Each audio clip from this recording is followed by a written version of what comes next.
Thanks for tuning in to Ag PhD. I'm Brian Hefty. And I'm Darren Hefty. Thanks for joining us today. If you're thinking that you might get that silver bullet for your crop, I don't have any silver for you, but I do have some copper, and we're going to talk about copper and how important that can be. All right, we're also going to talk about prepay, some of the advantages and disadvantages at this time of year. Prepaying is absolutely something every farmer should at least be looking at. Well, one thing you may be looking at out in your fields this year is our weed of the week. I'm predicting 2021 is going to be a big year for this weed. We'll show you how to stop it on our show today. But first, here's our farm basics.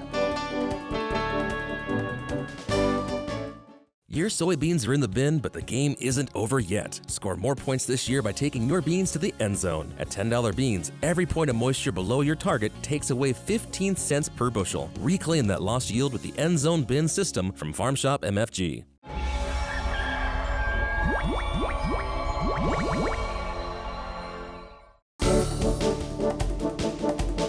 During our Farm Basics time today, we're going to talk about broadcast versus banding. Now, where this comes in with farming is typically fertilizer application. What broadcast means is that a farmer spreads the fertilizer out over all his ground. Banding means he puts the fertilizer in certain spots. Well, if you watch our show on a regular basis, you probably see spreaders and sprayers heading across fields. They're making what's termed broadcast applications. They're going to spread the same rate of product, in many cases, over every inch of that field. Now, you can vary the rate. There is variable rate application. You're still broadcasting, but the point is you're covering everything. So not just the row where the crop is, everything in between as well. We also show some banding applications, and things like strip till would be a great banding type of application on our farm, where we're just putting treatment right where we're going to plant that seed and not in between the rows. With a planter is where you commonly would band as well. So whether that's fertilizer, some other treatment out there, in some cases it could even be herbicide. But the point here is simply that there are different types of applications that are made. Now, why would a farmer do broadcast versus why would a farmer do a band application? Let's talk about fertilizer real quick. With broadcast, that's commonly used by farmers who own the ground and they want to raise the soil levels for use over many, many years.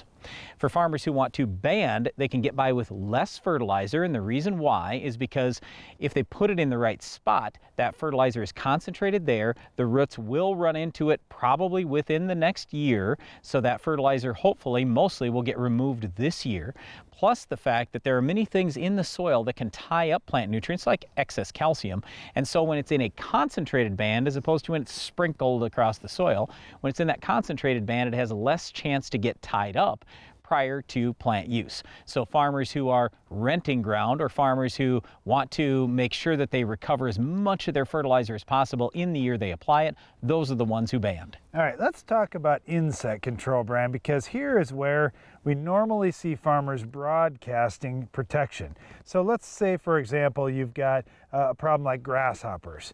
Well, you could band and treat just on the plants, but there's a lot of grasshoppers that are in between the plants out in the field. So chances are farmers going to broadcast to try to protect that entire field because insects can move around. Yeah, but where you would band would be again with the planter. You can put insecticide in a band right with the plants to control insects that would come to the plant and then need to be controlled. Think about rootworms, wireworms, and a number like that. As you can see, there are a lot of different reasons that farmers may band or broadcast a treatment out in the field. Now, if you had our weed of the week, which way do you think a farmer would go to treat for this? Would he broadcast or would he band? Success isn't just about maintaining your operation, how you make out for the season, or how much you can get from each acre.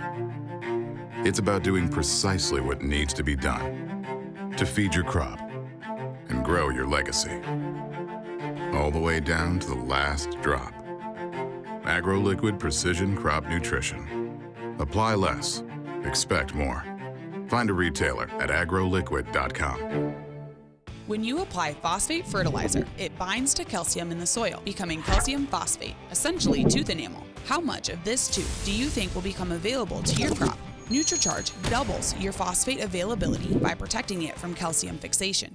Pentair Hypro Ultra Low Drift nozzles are your ideal choice for the Enlist E3 herbicide system. With coverage comparable to flat fans and with 90% less drift, ULD nozzles meet all required standards for Enlist applications and provide optimal performance of contact herbicides. Learn more at pentair.com/hypro. Norwood Sales wanted a female farm owner to supply a different perspective on yield track planters, so here goes. It has a simple elegance with very practical styling, using weather shields to protect electronics and to organize equipment, giving a fit and finish that is unmatched in the industry. But what really excites me is YieldTrack's productivity, like widening my planting window by 20%, ease and speed of folding, being able to do end-of-row turns in just 6 seconds, operating 1 to 2 miles per hour faster with no impact on seed spacing or uniform depth, and being able to road transport at 20 miles per hour. Of course, being a bargain shopper, I love it. These tracks pay for themselves in incremental yield on just 1,600 acres at $3 corn. Okay, and yes, I do think that the yield track is cute. Now get over it and call Norwood Sales to learn more.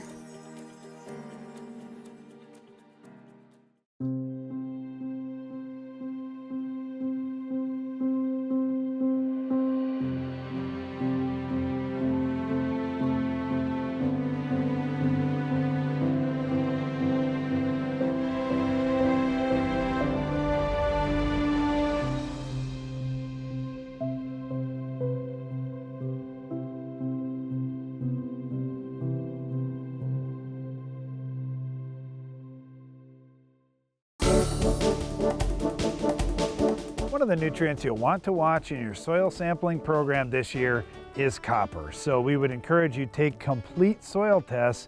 Make sure you're looking at micronutrients because this one is really important for your crop. Well, let's talk about 3 ways that it is important. First of all, copper is kind of considered the disease nutrient. If you have good levels of copper in your plant, you should be at least a little bit more tolerant to diseases. Second thing, with soybeans, we commonly see where the hulls are starting to fall off. So those seed coats are busting up. This happens commonly when you get big soybeans. Well, the key to seed coat resiliency is copper. If you don't have good copper levels, then that's where you see more of those hulls falling off in the grain wagon, maybe even in your combine. I mean, in the grain bin, as they come through an auger. You've got to have seed coat resiliency, and copper's the answer. The third thing is it has a lot to do with lodging issues on your farm. So yes, I realize by far and away number 1 is potassium, but copper is number 2 on that list. Copper is a big key to stalk strength. Many farmers are trying to build copper levels in the soil up to about 2 parts per million. At 2 parts per million, they feel like they're getting a good return on their investment, where they're getting improvements out there, not only in disease control, but in how that crop stands and how that seed coat stretches. That's great, but the question is, how are you going to get that copper out in your fields, and how often are you going to have to be applying copper for your crops? Well, how often you apply all depends on how much your crops are using. So the more yield you have, the more often you have to apply. But it doesn't take a lot of copper. You can look at the free Ag PhD fertilizer removal app for your smartphone or your tablet. Look at any crop that you are raising, and it'll tell you how much copper you actually need each and every year. The good thing with copper is it's very much like phosphorus and zinc in that it barely moves in soil. So in other words, if you put it out there, it's going to be there until your crop eventually uses it. So that's great. So you don't have lost money. I mean, like nitrogen, for example, you put too much out, odds are pretty slim that that nitrogen is going to be sitting there for you the following year if it is in excess. But the copper, yes, it will be there. In terms of copper products that you can apply to your field, you can look at liquid products or you can look at dry products. There are quite a few different copper-containing fertilizer products for your farm. I would say this though, the dry products are typically a little bit cheaper, and if you're trying to build parts per million in your soil, I would generally recommend a broadcast application of a dry copper sulfate. That'd be the least money spent, and if you don't know exactly where your rows are going to be, this would provide enough copper no matter where you plant in that field. Yeah, but you can also get a copper sulfate that will dissolve in water. You go spray that out. That's typically what we will do on our farm. You only have to do that once every 5 or 10 years generally. It doesn't take very much, very simple and easy to do. The only thing that we would tell you if you're going to do that is make sure your sprayer is cleaned out every single night. Do not let that copper sulfate sit in the tank or you're going to have problems, trust me. Get it cleaned out every single night and it will work great. Now, of course, you could use a liquid product and try to foliar feed that into the crop, but here's the problem. Many of the copper-containing liquid products can burn leaves. So if you're trying to deliver a significant amount of copper to your plants, it's going to burn the foliage. You're not going to like it. In fact, we've tried some things in experiments trying different sources of copper, and in some cases we've really fried things where it looked kind of bad out in the field. So I would encourage you, if you can, treat the soil rather than treating the plants with copper. Okay, now here's where I'm going to disagree with Darren. I love treating the plants with copper because copper foliar can be a bactericide, it can be a fungicide, it can be a foliar fertilizer. So you accomplish three things there. Just keep the rate low. And his whole point is don't get the rate too high, and I think that's where he was going. Just make sure you're using a low rate and you should be in good shape. But the question is, how do you determine how much copper you need? Again, you have to go back to a good soil test, find out where you're starting with in the field, and with micronutrients, I'd recommend smaller grids as these micronutrient levels may vary throughout your field. Then you can come back with plant tissue analysis and try to see how much is actually getting into your plant tissue. As far as what parts of the plant that you want to pull, typically we're looking at the new growth to see what we're getting for copper levels in the plant. But I'm talking to more and more farmers each year who are saying, you know, I'm getting better results, more accurate results, pulling the whole plant. You can try both of those methods on your farm. Tissue analysis is really pretty cheap to do. Yeah, but let's keep in mind, copper doesn't move well in the plant like NP and K do. For NP and K, if your plant is a little bit short at some growth stage, well, the plant will rob the extra NP and K out of the lower leaves of the plant. It doesn't work that way with copper. With copper, if your plant is short in the new growth, it's short in the new growth. That's just the way it goes, and now you are short overall in the plant. So I'm not a real big believer in this, oh, we're just going to average out the whole plant. I don't care about that. We have to have enough copper to feed each and every leaf, and we have to have enough copper to make sure that we have a good stock. Well, one thing we can all agree on, copper is an important nutrient. It's an essential nutrient for crop growth. Make sure you're monitoring the levels of copper on your farm. Build them up if you need to in the soil to 2 parts per million or even a little better depending on what crop you're raising. And keep an eye on it with plant tissue analysis to make sure your plant's getting enough copper. One of the weeds that will definitely take advantage of any copper you have in your soil is our Weed of the Week, but we'll show you how to control it coming up later in the show. Who says harvest should be the only rewarding part of the season? Sure, ending a successful year of planning and planting is a very gratifying moment. But with the Bayer Plus Rewards program on your side, it doesn't have to be the only one. By helping you earn and redeem cash back on seed, herbicides, and other eligible products you use throughout the entire season, you can reap the benefits all year round. So contact your retailer to learn how to get more from your crops and put more in your wallet. Bayer Plus. Rewards are always in season. What I look for in a seed isn't just in the seed. It's people I trust who get me the solve without the sell. Who show me where their seed fits, and even where it doesn't. Because the only innovation that matters is the one I need. With NK Seeds, progress means pushing my potential. And success matters. Maintaining your crops is as important now as it's ever been. Howler, a revolutionary fungicide from AgBiome, can help.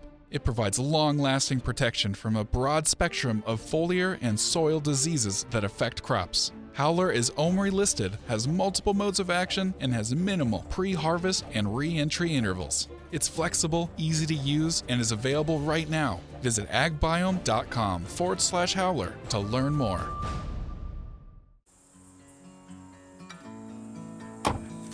Wherever you are, whatever you're doing, whenever you want. In your life and on your farm, Case IH AFS Connect gives you more control. Monitor your operation, manage your fleet and your farm data your way. Case IH, rethink productivity. My name is Amos Smith. I'm a 4th generation dairy farmer in Western New York. We considered strip till about 3 years ago. We usually have a wider harvest window because we're not compacting the soil and we're not faced with too mellow a soil in the fall. The soils are a lot healthier. The machine, you know, it's It's definitely rugged. It's a great system overall. It's a good fit for our operation. You would not be a farmer if you didn't enjoy farming. And yes, farming can be a lot of fun. But you know what makes it even more fun? When you make money. Well, our dad always used to say, you gotta make money in two ways on the farm. Number one, with your back, so in other words, hard work. And number two, with the pencil. And what he meant there is use your brain. So, for example, prepay. What you can do is, number one, buy a lot of products, a lot of your inputs for less money than you would in the spring. And number two, you can in effect defer your tax bill to the following year by prepaying because of income tax reasons. Well, Brian and I aren't accountants and we're not lawyers either, so we do advise you to talk to your tax professionals about what's the best way to do this, legally, of course. But for farmers, there are a lot of inputs that we know for sure we're going to need, and if the price is cheaper to buy them now versus just a few months down the road, why would you not do that? Why would you not take advantage of saving that money on something you know you're going to need? Okay, but here's the reason, Darren, is because things like fertilizer could go down in price. We don't know. So before you buy, you have to make sure you ask this question: do I have price protection if the price goes down? If the answer is no, you don't have price protection, then you've got a lot more risk. If the answer is yes, you do have price protection, well, now for me as a farmer, I feel a lot more comfortable. Well, the other thing is, can you get your money back? Because you know what? There are years that happen, like 2018 and 2019, even 2020 on some farms where farmers just couldn't get the crop in. And if you found yourself in one of those situations, you may already know the answer to this. If I prepay for something, can I get my money back if I don't need it? So if you don't need to get that seed that you prepaid for because you can't plant some acres, if you can't get that money back, that's not a good deal for your farm. Well, it's not just get the money back. Can you get the money back plus interest? That's another question to ask your supplier. In addition to that, I would ask, well, how about if I want to exchange products? Can I exchange products and still get the prepay price? And here's why we're talking about all this today. Most likely you have not prepaid yet for the 2021 season, or at least you haven't bought everything for the 2021 season. It's important to ask these questions before you buy, because after you buy, it's too late. If your supplier checks all those boxes where, hey, I can get the prepay price on anything that I'm buying up to that price limit, if I can get my money back or even get my money back with interest, now I feel pretty comfortable. And if I get price protection too, I may want to prepay even more than what I know for sure I'm going to need, because I may have some other in-season purchases. Why not prepay for them ahead and potentially save money on them as well? Well, we've talked about a lot of the advantages. Mainly it comes down to, hey, I can get a better price, and if I can defer my tax bill, because let's keep in mind, most farmers are on cash accounting. We have this tremendous advantage the government has given us to prepay for inputs for next year and basically deduct it off our taxes this year. That's great. Oh, and by the way, if you're a non-farmer and you go, what? How do farmers get this great tax break? Let's keep in mind, the only way the farmer gets the break is he has to spend cash. And he's not getting out of paying taxes, he's simply deferring the tax bill to a future year. So when you pay cash and put money into the economy, that's good for the entire economy. But anyway, we've talked about those advantages. The biggest disadvantage that there is, really, quite frankly, is a lot of people do not have any collateral when they prepay. So if you spend, let's say, $100,000 with your supplier and you don't bring the product home that day, well, what's guaranteeing that you're going to have that money come spring? What's guaranteeing that they'll be able to deliver the product to you come spring? That's why you better make sure that you are very, very confident in who you prepay to. Otherwise, just take the product home right away.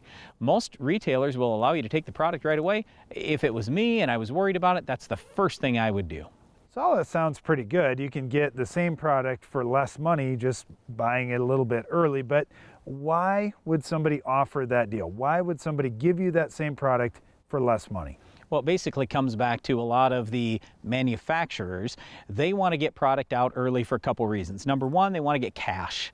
And number two, they are producing product year-round. So they incentivize retailers to take some product when they aren't going to use it. So in other words, rather than paying terminal storage or some union warehouse or something like that, they pay retailers to take the product early. You can take advantage of those price breaks by simply working with your retailer on the first quantities. So not only does your retailer get a cash discount by prepaying the manufacturer early, but the retailer is also going to get some early incentives when they take product early. So if you work with your retailer, typically you're going to save 12% APR, and quite often it's 15 or 18% APR by prepaying at this time of year. There's certainly a lot of things you could consider prepaying for. One of them may be weed control. If you have this week's weed, we'll show you how to stop it coming up next. The Weed of the Week is brought to you by Corteva Agriscience, Agriculture Division of Dow DuPont. Finish the fight against tough weeds with the Enlist Weed Control System.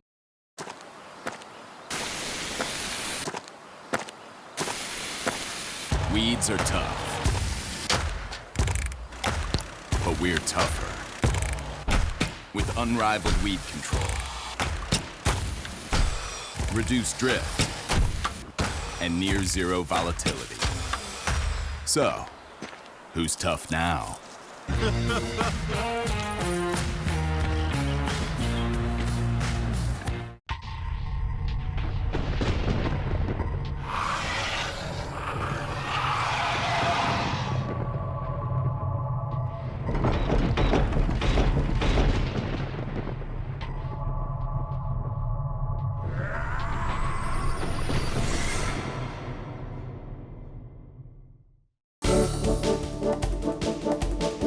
Weed of the week is volunteer corn. Now, is it Roundup Ready corn? Is it conventional corn? Is it tolerant to, let's say, one of the FOPs out there? That'd be something like Fusillade, for example. What's it tolerant to? That's probably the biggest question. Well, it sure is. And then what crop are you in, and what options are you going to have? If you're back in continuous corn, is there really an option to take the volunteers out? Probably not. So that back in the old days, I'll call it, back 15, 20 years ago, we would rotate in our continuous corn, Roundup corn with Liberty corn. Well, today, those traits are stacked so often that very often isn't possible. Now, if you raised just Roundup corn last year and you want to go to a Smart Stacks or some form of Liberty corn this year, then yes, you could spray Liberty out there, and that should control your volunteer corn. All right, so let's take the more common rotation soybeans. If you've got a soybean crop and there's some volunteer corn out there, this is not just an eyesore, it's a big yield robber. Look at all the nutrients and water that corn takes in. Weed for it competes weed. Well. That's right, weed for weed. This is the worst weed you can possibly have. Now, I'm not saying if you have 10 million water hemp plants in one volunteer corn plant that volunteer corn's worse. But what I'm saying is if you had 100 volunteer corn plants and 100 of anything else, even Palmer pigweed, volunteer corn takes the most yield. So if the volunteer corn is tolerant to nothing, Fusillade's absolutely the best, hands down. Fairly close behind it, though, would be Assure 2 or Secure. Then you step way down to Clethodim. Clethodim, in my opinion, is terrible on volunteer corn, except for if, let's say, you have the FOP-tolerant corn. Well, now what are you going to go with? Now you're going to have to go with one of the DIMs, that'd be like the old Post, or you're going to have to run with Clethodim. So keep in mind, corn is a grass plant, so we're going to use grass killers to try and take it out. The other thing that I'd mention is the timing. We get a lot of questions about, do I spray it on my first pass through the field? Do I spray it post-emerge on the second pass through the field? I would encourage you, the earlier the better, controlling volunteer corn in most cases, because that corn plant can host corn rootworms. Now all of a sudden, what you're trying to accomplish with crop rotation is going to be defeated. Okay, the other big thing that happened in 2020 is a lot of people planted Enlist soybeans. They went out and sprayed Enlist. They tank mixed something, whether it was Fusillade or Assure 2 or Secure or Clethodim, with their 2,4-D product Enlist 1, and guess what happened? Antagonism. Same thing happens when you put dicamba with any of those grass killers. Antagonism. That means you have to increase the rate of the volunteer corn herbicide, in some cases double it or maybe even triple it, depending on what the label says. Yeah, you have to watch out for this. That means that the 2,4-D or dicamba decrease the activity of that volunteer corn herbicide. We're not talking about crop injury here. It just made the herbicide work less on the volunteer corn. Yep, so you might want to switch products. You definitely want to increase rate. Well, that's all the time we have for our Weed of the Week, volunteer corn, but Iron Talk is coming up next.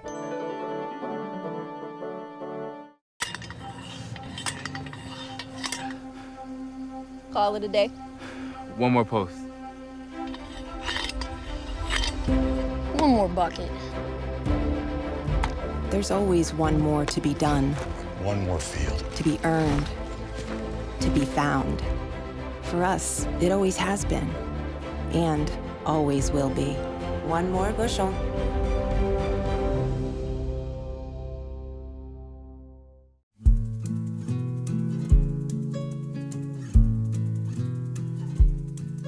Find love, then give it all away.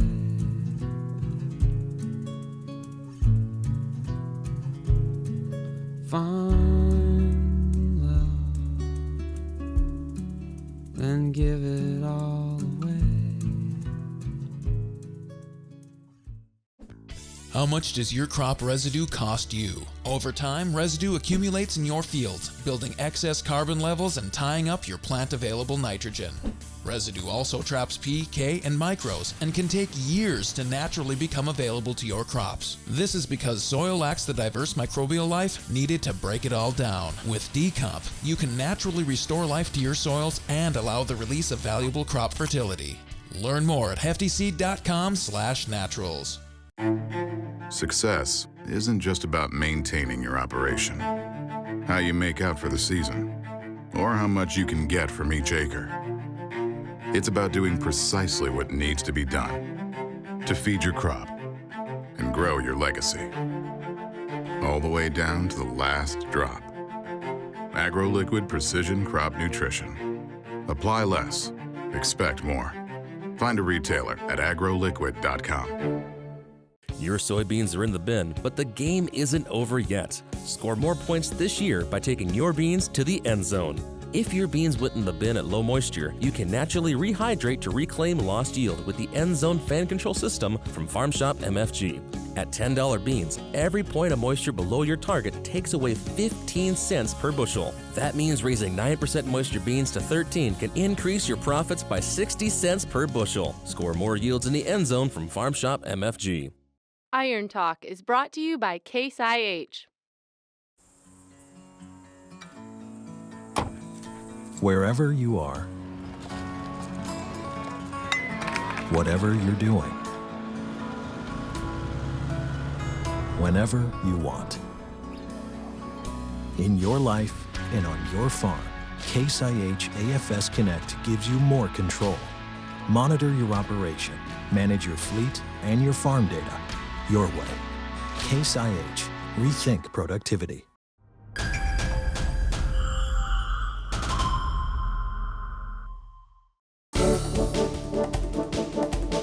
As you work on your year-end books, it's a great opportunity to examine everything that you spend money on, especially the big items. I'll share one expense that you simply can't afford during today's Iron Talk. If you haven't been doing your own spraying the last few years, or ever, you need to consider how much you're paying a custom applicator to do the job. However, don't look at the price per acre. Look at it per hour instead. Here's why. Most self-propelled sprayers can easily spray 80 acres or more in an hour with average application charges in the $7 per acre range. Let's say that the average field gets 2 applications of crop protection products. Well, if you farm 1,000 acres, 2 applications across your farm would cost around $7 per acre each time for a total of $14,000. Now, if that number alone doesn't alarm you, consider this. $7 per acre times 80 acres per hour equals a charge of $560 per hour. I know that paying $60 to $90 per hour of time for a qualified mechanic gets some farmers in arms, but $560 per hour? When you look at it that way, it's a price you simply can't choose to afford any longer. Add to that the fact that most equipment dealers across the country have more inventory of sprayers and other equipment than they'd like to be carrying, and you've got a reason to believe that you could get a great deal on a self-propelled or pull-type sprayer between now and spring. Running your own sprayer has many advantages for your farm and your bottom line. Even if you needed to hire an additional person to run the machine, you can surely do that for less than $560 per hour. That's all for today's Iron Talk, and now back to the show.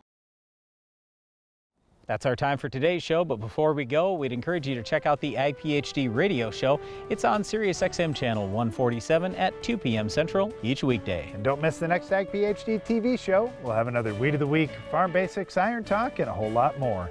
I'm Darren Hefty. And I'm Brian Hefty. Thanks for watching Ag PhD.